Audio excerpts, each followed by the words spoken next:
Hello viewers, আপনাদের সবাইকে স্বাগত জানাচ্ছি ক্রিক ট্রেন্ডিংয়ে। মিচেল মার্শ এবং অস্ট্রেলিয়া এই টপিক যেন শেষই হচ্ছে না।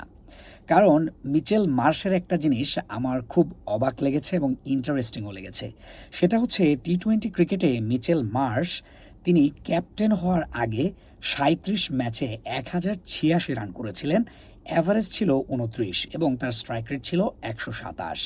কিন্তু ক্যাপ্টেন হওয়ার পর তিনি ২৪ ম্যাচে করেছেন ৯০১ রান, তার অ্যাভারেজ ৬০-এর কাছাকাছি এবং স্ট্রাইক রেটটা আকাশচুম্বী ১৬০। জেনারেলি আমরা দেখি টি-20 ক্রিকেট, টেস্ট ক্রিকেট বা ওয়ানডে ক্রিকেটে দলীয় অধিনায়ক হওয়ার পর কিন্তু পারফরমেন্সের গ্রাফটা নিচে নেমে যায়। কিন্তু মিচেল মার্শের ক্ষেত্রে ঠিক উল্টোটা হয়েছে। ক্যাপ্টেন হওয়ার পর তিনি আরও ভালো পারফর্ম করা শুরু করেছেন। সো ক্যাপ্টেন্সিটা আসলে মিচেল মার্শের জন্য ব্লেসিং হয়ে দাঁড়িয়েছে, সেটা বলতেই হচ্ছে। এটা আসলে ডিনাই করার কোনো উপায়ই নেই। এবং সম্প্রতি আমরা দেখেছি ৩ ম্যাচের যে টি-20 সিরিজ হয়েছে নিউজিল্যান্ডের সাথে, সেখানে প্রথম ম্যাচে তিনি ৮৫ রান করেছিলেন। তার মেইডেন টি-20 ইন্টারন্যাশনাল সেঞ্চুরি ১০৩ রান করেছেন মাত্র ৫২ বলে এবং অপরাজিত ছিলেন।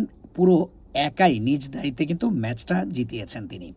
২-০-তে অস্ট্রেলিয়া নিউজিল্যান্ডের বিপক্ষে কিন্তু টি-20 সিরিজটা জিতে নিয়েছে এবং তার যে আসলে ক্যাপ্টেন্সির যে রেকর্ড সেটাও কিন্তু দুর্দান্ত বলতেই হচ্ছে। তিনি ২৮টা ম্যাচে ক্যাপ্টেন্সি করেছেন if I am not wrong, এবং সেই ২৮টা ম্যাচের মধ্যে তিনি ২২টা ম্যাচেই জয়লাভ করেছেন এবং বেশ দুর্দান্ত সিরিজ তিনি কাটিয়েছেন। শুধুমাত্র ইন্ডিয়ার বিপক্ষে ৪-১-এ সিরিজ হেরেছিলেন। এছাড়া ইংল্যান্ডের সাথে ১-১-এ ড্র করেছেন, বাকি সবগুলো সিরিজ তিনি জয়লাভ করেছেন। ওয়েস্ট ইন্ডিজের বিপক্ষে, সাউথ আফ্রিকার বিপক্ষে, নিউজিল্যান্ডের বিপক্ষে, স্কটল্যান্ডের বিপক্ষে।